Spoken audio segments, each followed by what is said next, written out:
Graça e paz, amados. Eu vou repetir essa frase. Essa frase já virou um jargão meu, né? Se esses aplausos foi para mim, sinceramente eu não mereço tudo isso. Eu já acho que foi até demais. Mas se você aplaudiu ao Senhor, Ele merece muito mais do que isso. Faça melhor.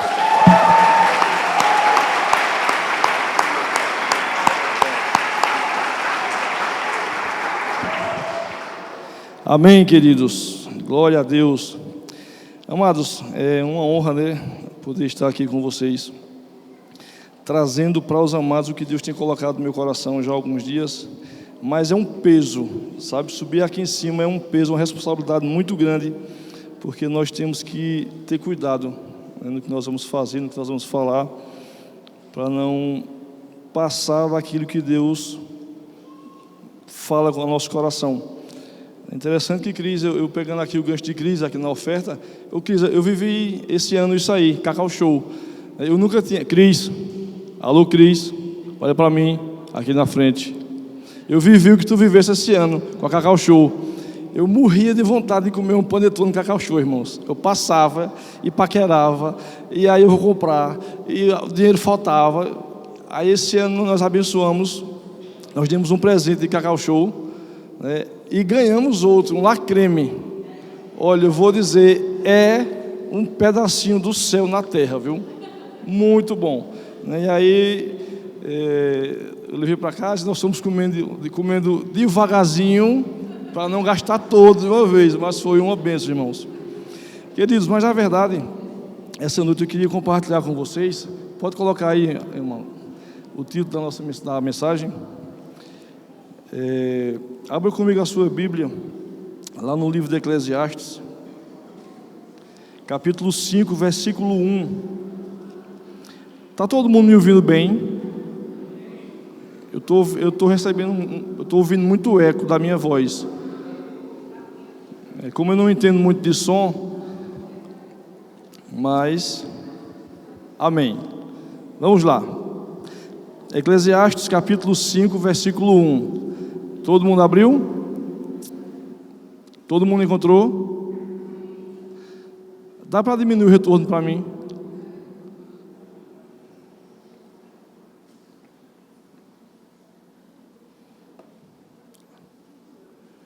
Amém? Todo mundo achou? Amém? Vamos lá. Se não achou, você acompanha aí. Guarda o teu pé quando entrares na casa de Deus e inclina-te mais a ouvir do que a oferecer sacrifício de tolos, pois não sabem quem fazem mal. Só até aí. Na verdade, só era o suficiente essa primeira parte. Guarda o teu pé quando entrares na casa de Deus. Amados, na verdade, Deus, ele é um Deus muito organizado.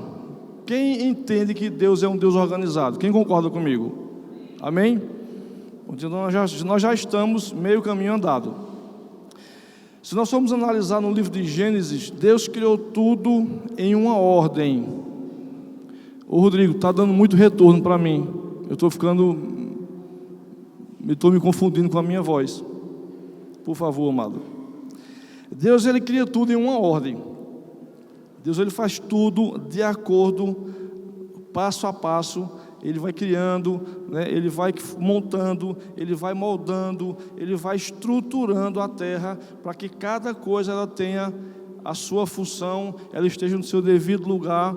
Existem algumas teorias que dizem que houve um intervalo entre Gênesis 1 e Gênesis 2 de milhões de anos, né? Outras pessoas dizem que houve alguns anos, melhorou, voltou ao que era.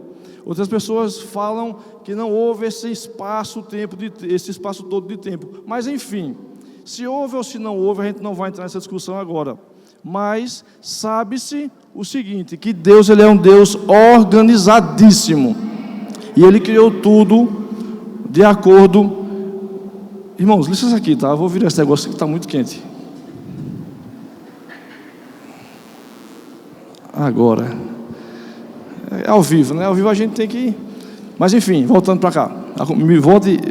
Vem comigo, corta para mim. Deus, ele criou tudo organizado. Se nós formos analisar no livro de Gênesis, no livro de Êxodo, quando Deus dá a ordem para que o povo saia do Egito, houve uma ordem, da maneira que eles iam sair. Quando Deus manda levantar a tenda, existe uma ordem: vai sair tal tribo, vai sair primeiro as pessoas mais velhas, depois as mulheres, depois as crianças, depois os homens, e Deus ele faz uma coisa organizada. Deus ele começa a fazer a coisa de uma maneira que todo mundo seria beneficiado. Então Deus ele é um Deus organizado. Quando Paulo escreve a primeira carta aos Coríntios, que nós lemos muito esse texto na ceia, que ele diz assim: analise-se o homem a si mesmo. E ele fala para não comer e nem beber da ceia do Senhor indignamente.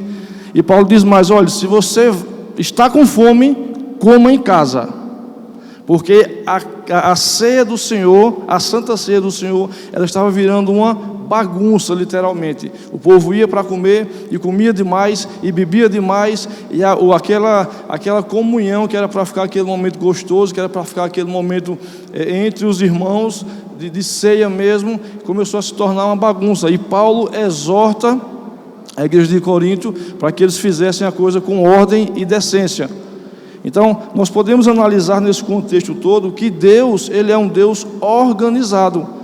Quando Deus fala sobre o arraial de Israel, Deus dá ordem de como os homens deveriam fazer as suas necessidades, para que não fizessem de qualquer maneira, para que enterrassem. Então, veja que Deus, desde o início, ele se preocupa com a organização. Amém? Nesse texto, nós podemos analisar, Eclesiastes foi escrito por Salomão. E Salomão ele passa por 3 fases na sua vida. Primeiro, Salomão escreve o livro de Cantares, né? Quem já leu o livro de Cantares aqui? Quem não leu, leia. O livro de Cantares ele é belíssimo, principalmente para os casais. E Salomão ele explana o livro de Cantares de uma maneira muito rica, muito cheia de detalhes. Você vê que Salomão ele estava no melhor da sua vida, ele estava na melhor fase, ele vivia. Ele fala da sunamita, ó sunamita, e ele dá detalhes da sunamita que você diz assim: poxa, esse cara tinha 1000 mulheres, mas ele amava, ele estava apaixonado pelaquela mulher. Você vê que ele coloca toda a sua força, todo o seu vigor no livro de Eclesiastes. Salomão escreve o livro de Provérbios. Você já vê que Salomão está mais centrado, ele está mais agora voltado a aconselhar, a dar conselhos. Ele começa a aconselhar os mais jovens, a aconselhar os filhos: filho, ouve o conselho da tua mãe, filho, faz assim, olha, não desobedece a teu pai, faz assim, faz assado, não entrega teu coração às mulheres. Provavelmente Salomão passou por muitas frustrações, mas ele começa a ensinar a experiência de vida dele para que os outros que vão ler, as gerações futuras não cometam os erros que ele cometeu. E aí, quando nós entramos no livro de Eclesiastes, nós já vimos uma pessoa madura. Salomão ele está um homem totalmente maduro, e ele começa a dizer: olha, eu fiz isso, eu fiz aquilo, eu tive dinheiro, eu tive mulheres, eu tive cavalos. Ele fala que o que os olhos dele viram e o coração desejou, o que meus olhos viram e meu coração desejou, isso eu tive. Eu não poupei o meu coração do que eu quis fazer. Então nós vemos que aí ele diz: olha, mas tudo é vaidade, tudo é vaidade. E aí ele escreve esse capítulo 5, versículo 1, e ele diz: guarda o teu pé quando entrares na casa de Deus. E eu estava analisando, amados, esses dias, o que é isso, guardar o nosso pé quando nós entramos na casa de Deus. Domingo passado, eu não estava aqui, eu fui para Tamandaré, porque eu levei os meus filhos, a semana passada, eles foram para a praia, para a casa da avó. Então, eu fui no sábado, voltei no domingo. Aí quando foi sábado passado, eu fui buscar eles em Tamandaré, eu tinha que ir, e voltei no domingo. Só que no caminho, na ida, eu fui com Karine, minha esposa, e nós começamos a conversar algumas coisas, nós começamos a trocar algumas ideias sobre o que está errado na nossa casa, o que está errado na criação dos nossos filhos. Não são coisas graves, mas são coisas que, se a gente não começar a ajustar, ela vai ficando folgada, ela vai ficando larga, nós vamos perdendo o controle. E às vezes você passa despercebido, e quando você menos espera, o tempo passou. E meu pai dizia assim, que por falta de um grito se perde uma boiada. Alguém já viu esse ditado? Por falta de um grito se perde uma boiada, né? Lógico, nossos filhos são umas bênçãos, não tem nada, não estou em pecado. Daniel tem 14, José tem 7, mas são detalhes que nós vimos, nós detectamos e falamos: não, nós temos que ajustar esses detalhes, né? E eu acredito, e teve situações, inclusive eu estava até conversando com o Rogério alguns dias atrás, não sei se ele está aí, que Deus tinha me dado essa palavra já há algum tempo. E amados, e aí eu quero trazer para vocês, como igreja, né? Porque eu sei que aqui, se não todos, mas uma boa parte é liderança. Quem é líder de célula aqui? Uma boa parte é líder de célula. Então nós, como liderança, nós temos no mínimo a obrigação de sermos diferentes. Sim ou não? Sim ou não? Estou errado? Se eu estiver errado, me corrija. Nós, como liderança, nós temos no mínimo a obrigação de agirmos diferentes. Sim ou não? Sim? Sim. Amém. Gosto de ouvir vocês. Irmãos, eu acredito que Deus, Ele está soltando as rédeas desse mundo. Ele está soltando as rédeas da igreja para que se cumpra o que tem que se cumprir. Isso é fato. As escrituras, elas vão se cumprir. Mas Deus, Ele está dando uma liberdade tão grande à igreja. Deus, Ele está dando uma liberdade tão grande. E quando eu falo igreja, eu não me refiro só ao CCA. Eu falo à igreja geral. A igreja no Brasil, tá? A igreja no Brasil, ela tem uma liberdade hoje tão grande. É tão fácil cultuar a Deus, é tão fácil chegar numa praça como nós chegamos aqui na Praça de Ferreira Costa sábado. Teve um culto abençoado, teve uma palavra abençoada, os irmãos tocaram violão, evangelizaram nas ruas, oraram pelas pessoas. Amém, isso é maravilhoso. Mas de contrapartida, a liberdade dentro da igreja, ela está tão grande, irmãos, ela está tamanha, que nós começamos a nos perguntar às vezes: cadê os milagres que nós não vemos mais? Apesar que o maior milagre é a salvação, porque se você estiver enfermo e você for curado, você vai morrer. Infelizmente, eu quero te dizer, você vai morrer. Se você tiver um câncer e você for curado, mais cedo ou mais tarde, você vai morrer. Então o maior milagre que nós podemos presenciar é o novo nascimento, é a salvação. Porque quando nós nascemos de novo, nós somos salvos, e a Bíblia diz que nós temos uma nova vida, o Espírito Santo vem habitar dentro de cada um de nós, e nós vamos morar com Deus no céu um dia, amém? Se nós morrermos, iremos, se não morrermos, Ele volta para nos buscar, mas no frigir dos ovos, sempre vai dar no céu. Mas irmãos, eu tenho visto que a igreja, em um contexto geral, ela está com uma liberdade muito grande, irmãos. E eu falo isso com muito temor no meu coração. Essa palavra, primeiro, ela falou comigo, ela tem falado comigo já algumas semanas atrás. Eu tenho meditado muito nisso, eu tenho parado para pensar muito nisso. Como eu falei para vocês, eu estava conversando com minha esposa e eu estava vendo pequenos erros que eu tenho errado como pai, como sacerdote, como cabeça, e tenho que consertar. Coisas pequenas. Porque se a gente não conserta a pequena, ela vai criando uma folga e fica grande, né? Irmãos, o que nós temos visto dentro da igreja? Quando nós vamos analisar, guarda o teu pé. Se a gente for ler a Bíblia, Deus, Ele falou com Moisés. O que foi que Deus disse a Moisés? Quando Moisés chega no monte, que ele vê a sarça ardente, ele vai andando para próximo da sarça, e a sarça estava assim, né? Aquele ventinho gostoso, tal. E aí Deus fala a Moisés: Moisés, tira as sandálias das tuas mãos. Não, dos teus pés, Moisés. Porque essa terra onde tu estás pisando é terra santa. Tira, Moisés, a sandália dos teus pés. Em Efésios 6,15, fala da armadura, da couraça, e diz assim: calçai os pés com a preparação do evangelho da paz. Então veja que uma das partes importantes do corpo é os pés. Se você machuca o seu pé, se você estoura jogando bola, uma bolha, um calo, e você machuca o seu pé, você vai começar a andar com muita dificuldade, sim ou não? Quem já machucou o pé aqui? Torceu ou furou? Quem já furou o pé num prego? É muito boa a sensação, viu? Uma sensação maravilhosa. Dói, que é uma delícia. É uma sensação extraordinária. Se você não furou, procure um prego e pise em cima dele. Você vai ver que é muito bom. Então a Bíblia fala de ter cuidado nos pés, de cuidar dos pés. Irmãos, quando a Bíblia fala quando Salomão falou do teu pé, não era para a gente calçar um sapatinho bonitinho e entrar na casa de Deus, não. Quando ele fala guarda o teu pé, é no sentido figurado.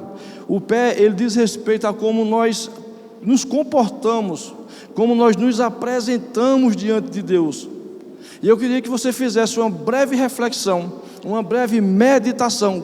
Como é que você e eu temos nos comportado diante de Deus, como igreja? 2 segundos enquanto eu tomo água, pense aí.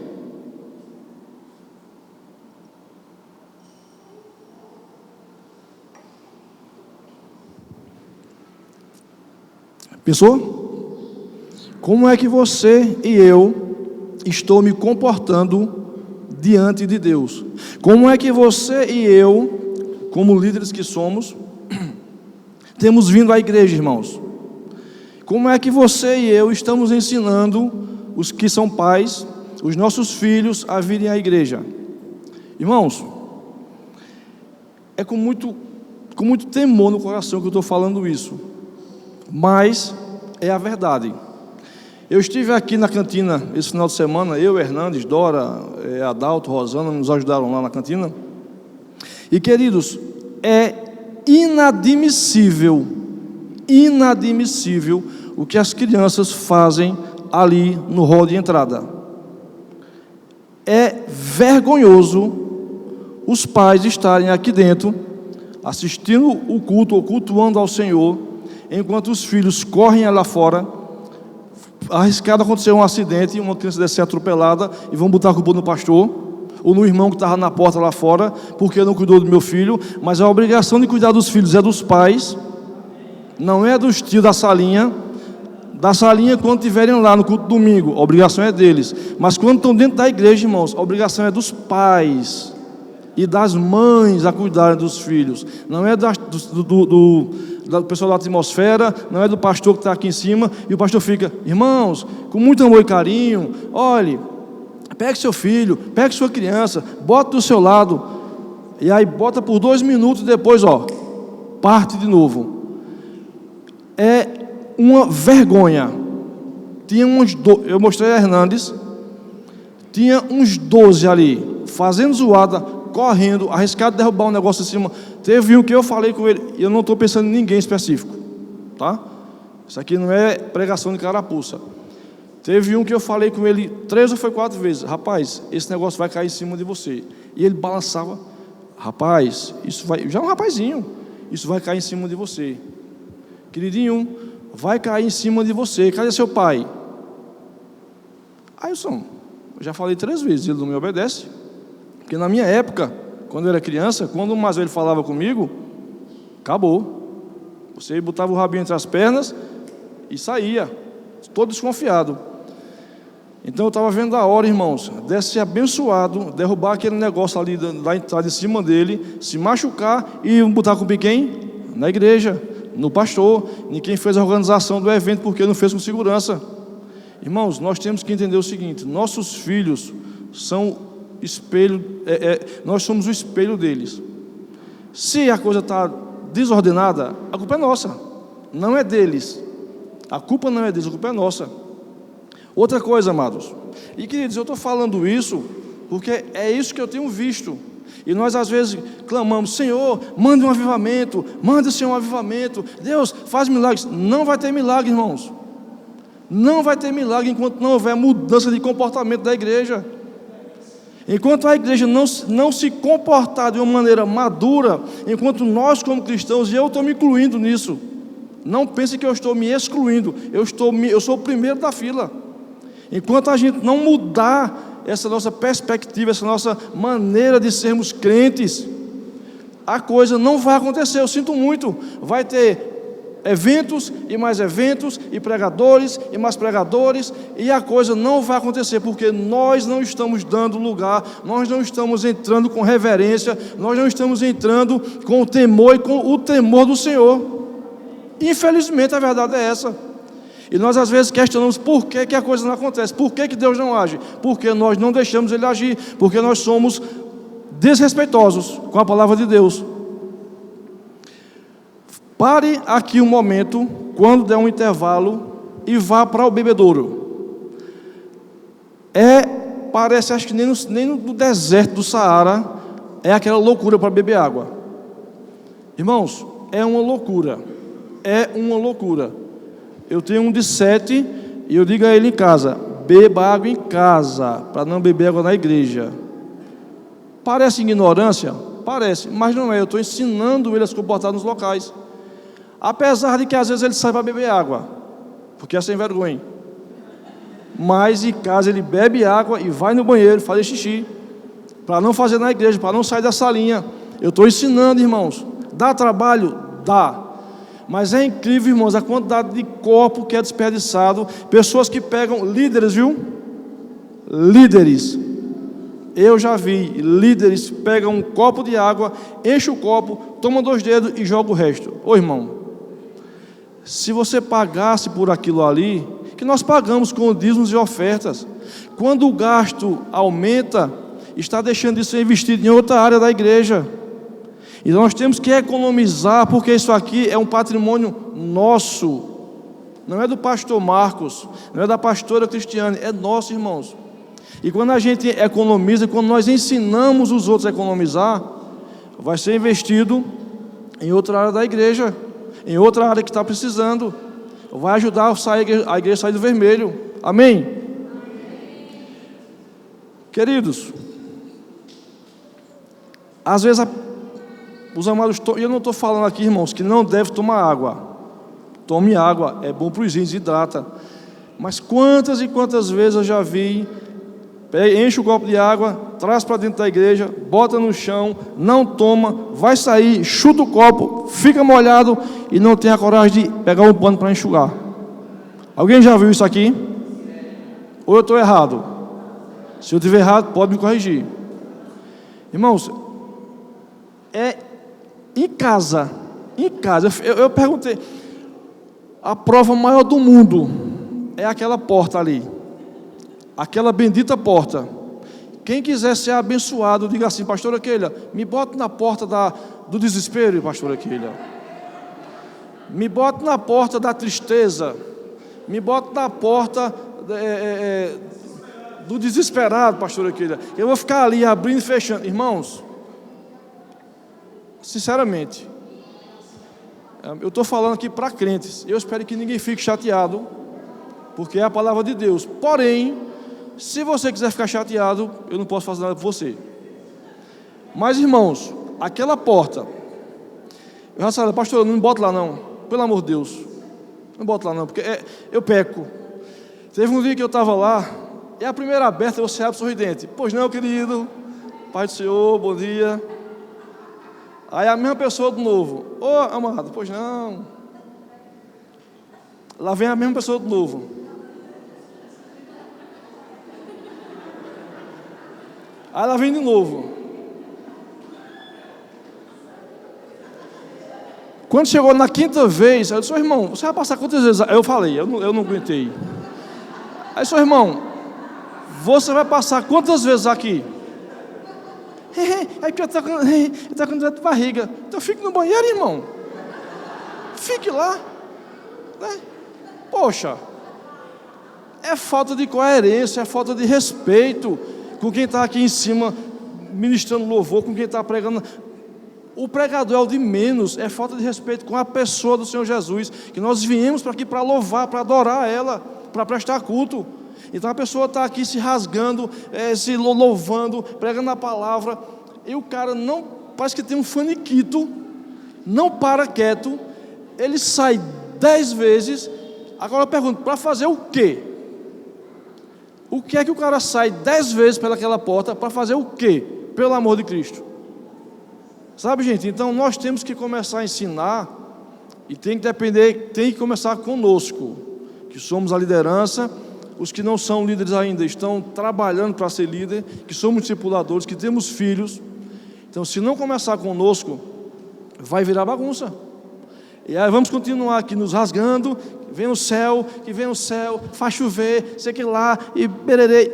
Não vai vir céu, nem vai chover, nem vai cair neblina, nem vai cair nada. Os céus estão cerrados porque falta reverência, porque falta respeito, porque falta ordem na casa de Deus. E eu vou dizer uma coisa a você, eu vou dizer mais. Glória a Deus do céu que nós não estamos no período da lei mosaica. Porque se tivesse, eu vou chutar aqui por alto, 90% aqui já tinha sido consumido pelo fogo, que inclusive eu. Sabe, irmãos, então a falta de reverência, a falta de respeito hoje na igreja é muito grande, amados.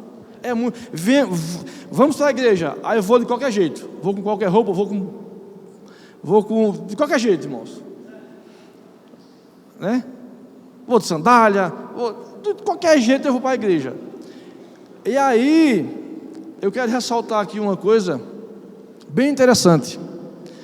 Eu atendi, na empresa que eu trabalhei 12 anos, eu atendi uma cliente, Santuário Mãe Rainha. Quantos conhecem? Quantos conhecem Santuário Mãe Rainha? Padrão de organização, padrão de reverência, padrão. Se você não conhece, vá lá no Santuário Mãe Rainha, vá de 9 horas da manhã, é a hora da missa.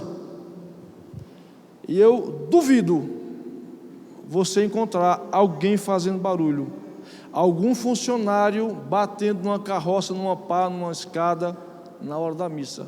Duvido. Eu atendi aquele santuário por 12 anos. Fui lá dezenas ou centenas de vezes. Nunca vi na hora da missa falta de reverência, falta de responsabilidade, falta de compromisso. Nunca vi.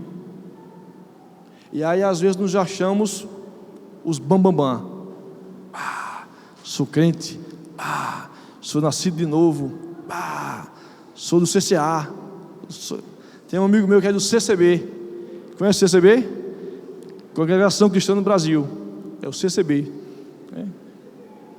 Resumindo, de onde é que você seja, nos achamos às vezes os bambambãs, porque achamos que detemos a verdade em nossas mãos.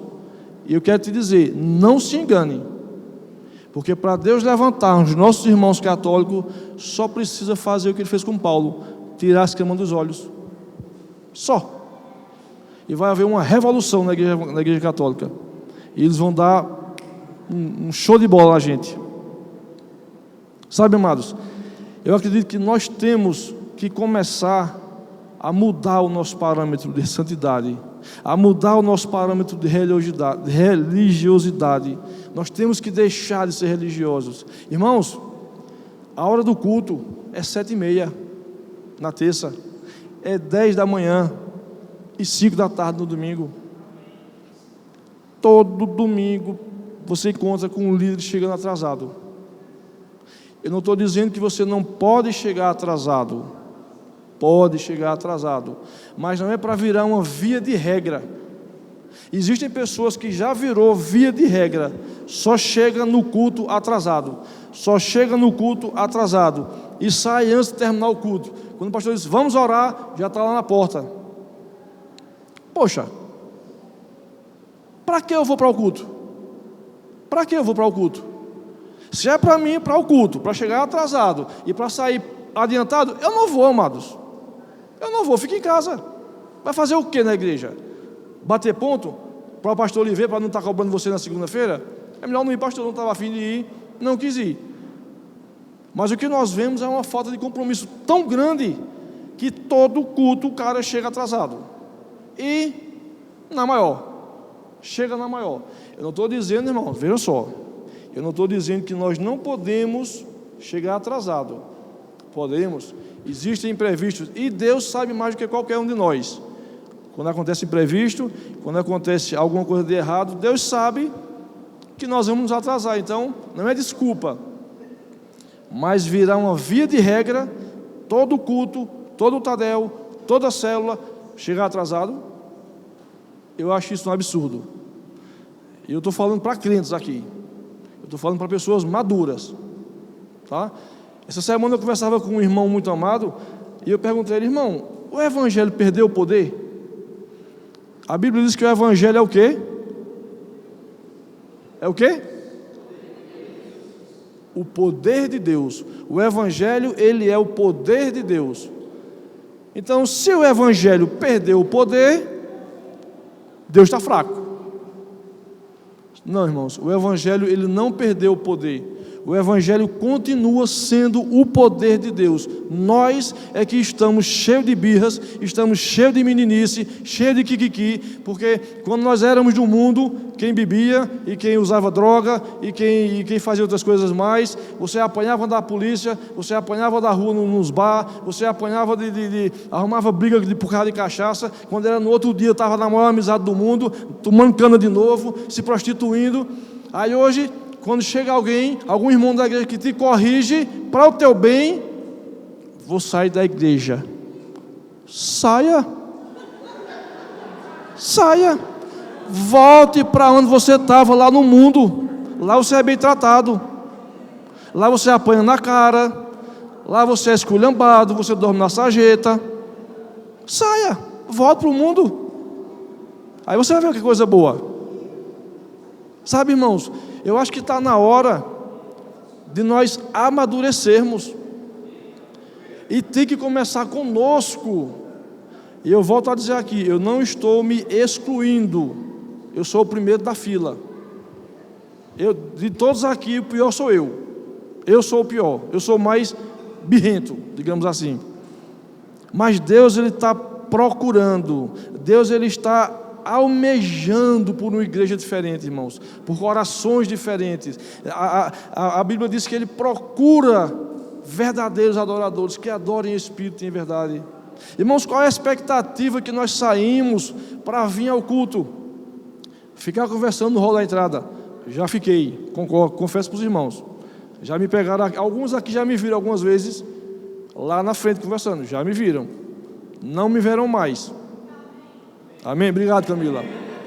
E no dia que me vê, irmão, irmão, vamos entrar, pode me chamar a atenção, querido. Pode me chamar a atenção. Pode me chamar a atenção. Porque eu vou ter a humildade de dizer, rapaz, estou errado, vamos entrar. Os nossos filhos, gente, essas crianças do CCA vai ser a futura geração de pastores e pregadores do Evangelho. O que nós estamos plantando, né, para essas crianças, gente? O que é que nós estamos plantando para esses jovens que estão aqui dentro da igreja? Interessante. Fomos fazer o culto doméstico ontem lá em casa. Daniel, pega o violão. Esse pai quebrou a corda. Bota uma música na televisão. Josué passou o dia todo assistindo televisão. Está de férias? Aí eu cheguei da faculdade, já era quase 10 horas. Vamos fazer um culto. Botou um louvor. Aí ele já foi se escorando assim, se escorando. Vai escovar os dentes. Aí ele levantou, foi escovar os dentes. E eu pensei que ele ia despertar, né? Aí sentou perto da mãe, foi se escorando. Levanta, vai tomar água. Aí ele foi tomar água. Aí voltou, sentou de novo. Aí vai se escorando. Ei, levanta. Fica acordado. Opa, eu estou com sono. Fica em pé. Fica em pé.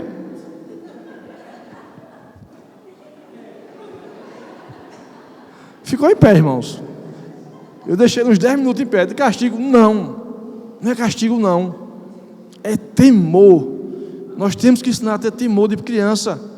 Porque se ele entender que a igreja, que o culto doméstico, que o Tadel, que o culto da salinha é mais um evento, o que é que ele vai aprender, irmãos? Se os nossos filhos entenderem que o culto é só mais um clube social, um clube gospel, o que é que eles vão aprender? Nada. Vamos criar jovens, adolescentes, crianças que não têm temor, que não têm respeito, que vão... Não, o que é a igreja para você? Não, a igreja é um local legal, que meu pai levanta a mão, canta, bate palma e tal, tudo beleza. Mas o que é isso? Nada, não é nada, não passa de nada. Porque nós não estamos ensinando as crianças. A Bíblia diz, ensina a criança no caminho. É assim, ó, é pegar na mão da criança e dizer, vamos comigo. É por aqui, ó, bora. É por aqui. É no caminho. Pega na mão da criança e vai por aqui, ó. Ah, mas ele cresceu e se desviou. O problema é dele. Deus vai cobrar dele. Eu tenho que fazer a minha parte para que Deus não cobre de mim. E eu sinto da parte de Deus, por muito temor, vou dizer isso aqui.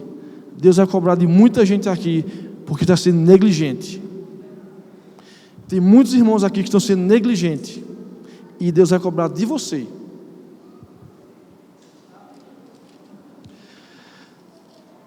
Irmãos, a organização ela é tremenda.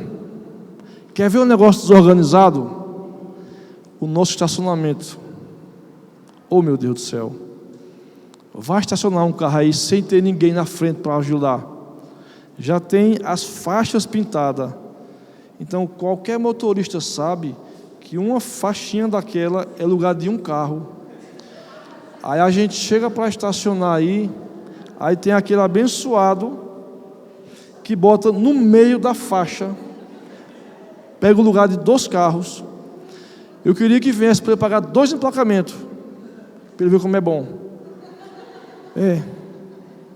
Irmãos, vamos ser diferentes. Vamos fazer a diferença. A diferença, ela começa aqui dentro, não é lá fora, não. Se a gente não faz diferença aqui dentro, imagine lá fora. Se a gente não faz diferença na nossa casa, imagine no nosso trabalho. Se eu não consigo me comportar na igreja, que é um local de respeito, de reverência, como é que eu vou me comportar lá fora? Talvez lá fora, no seu trabalho, você se comporte de uma maneira mais respeitosa, mais honrosa, porque tem teu patrão, tem teu chefe, e se você não andar na linha da tua empresa, você perde teu trabalho, você é colocado para fora. Então você faz porque alguém está impondo que você faça. Infelizmente ou felizmente, eu não sei, a nossa igreja não tem usos e costumes. Então, por esse motivo, às vezes nos achamos mais liberais, mais soltos. Tem pessoas que não conseguem viver sem regras. Tem pessoas que têm que ter regras, que é para que ela consiga andar na linha. Tem pessoas que não conseguem sobreviver com liberdade. Tem que ser escravo, tem que ser no chicote. Irmãos, infelizmente, nós às vezes abusamos da liberdade que Cristo nos deu. Às vezes nós abusamos do preço que foi pago na cruz do Calvário. Às vezes nós abusamos da graça de Deus e dizemos, eu peco e Deus perdoa. Eu peco porque Deus perdoa. Realmente, Ele perdoa, mas até quando? Eu quero dizer uma coisa aqui, nós vamos prestar conta de tudo que nós fizermos. Tudo.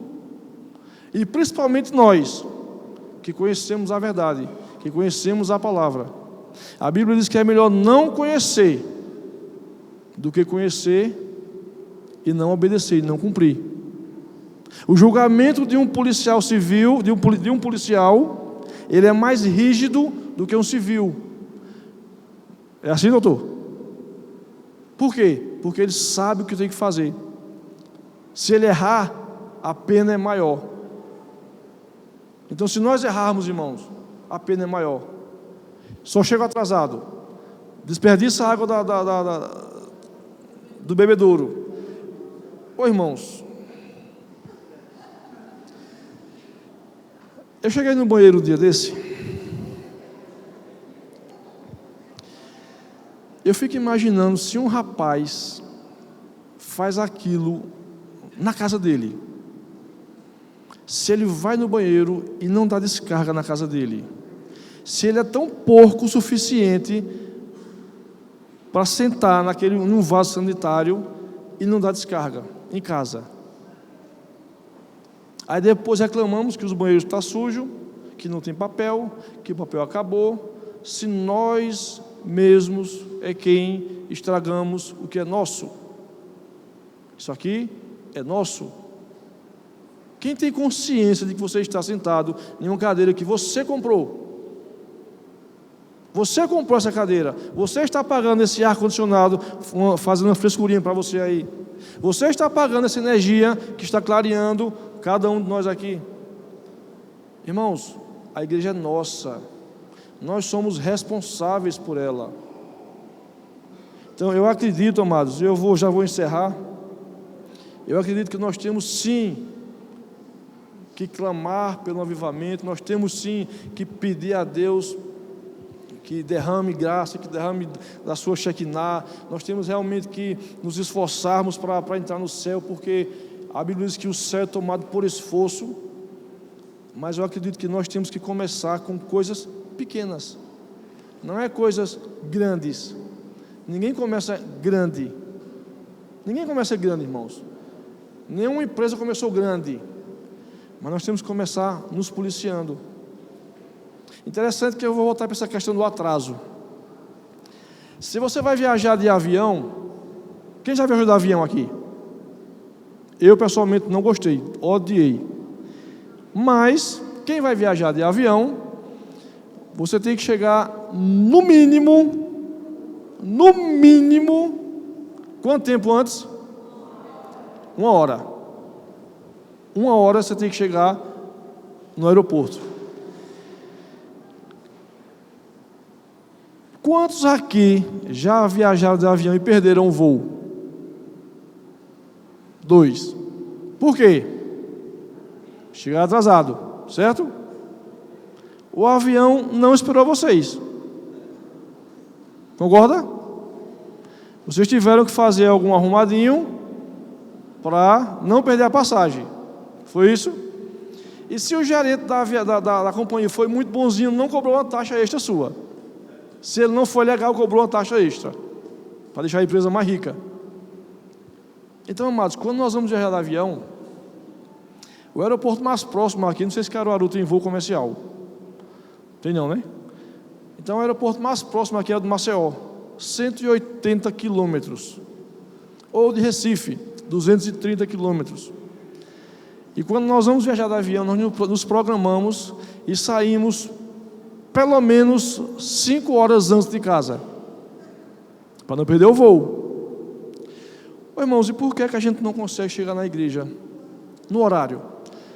Se nós moramos na mesma cidade e vamos supor que o que mora mais longe aqui, eu vou botar uma distância de 10 quilômetros, porque nós não temos mais compromisso com a palavra. Nós estamos perdendo a essência da palavra.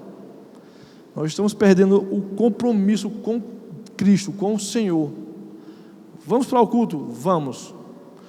O salmista diz: alegrei-me quando me disseram, vamos à casa do Senhor.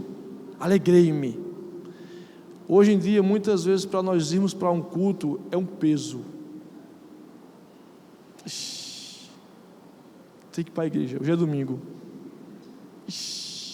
Quem vai pregar hoje? É a pastora. Conversa demais. E o pastor? Mexe muito no cabelo.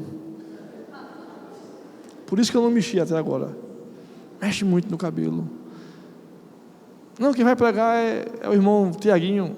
Não, anda demais, vai para um lado, vai para o outro, para dar uma no bolso. Sabe, irmãos? perdemos a essência, perdemos a paixão, perdemos o amor. E quando eu digo perdemos, eu estou me incluindo, eu volto a dizer, eu estou me incluindo nesse meio. Eu lembro que quando eu me converti, vai fazer 20 anos agora, glória a Deus, eu acordava às madrugadas para chorar, né, só para estar com Deus. Hoje eu não acordo mais. O cansaço não deixa, o dia a dia não deixa, o trabalho não deixa. É cansativo, é pesado demais. Eu tenho que acordar cedo, eu tenho que dormir mais tarde.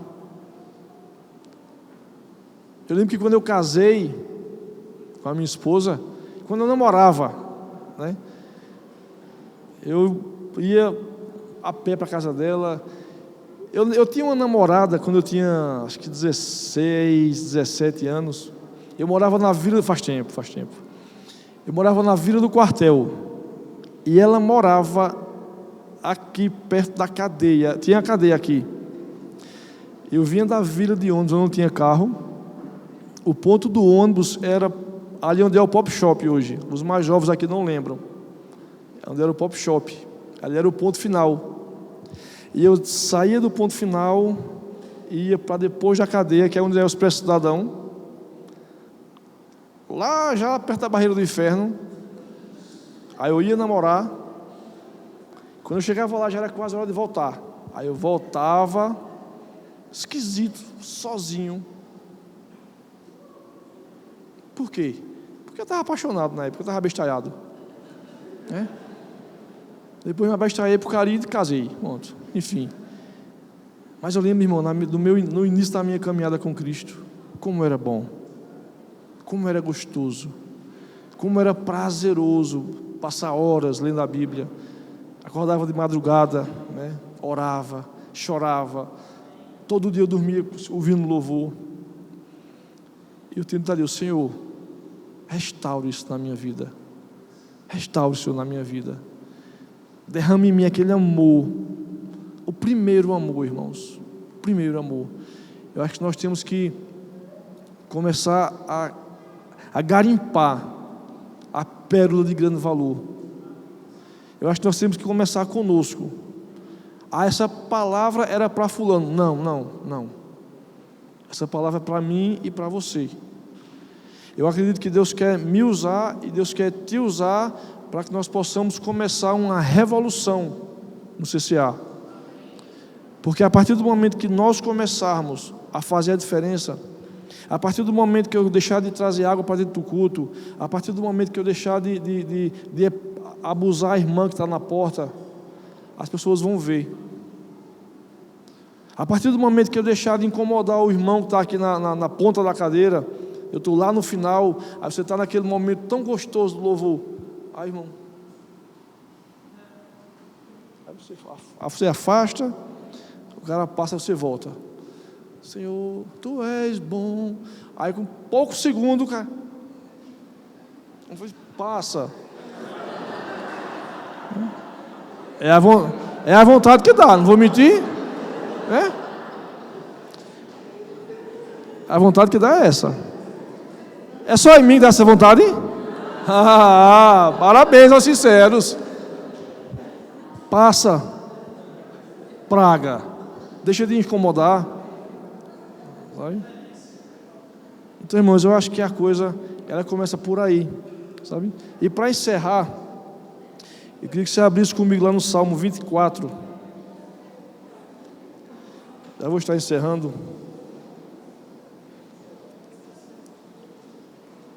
Salmo 24, 3 e 4.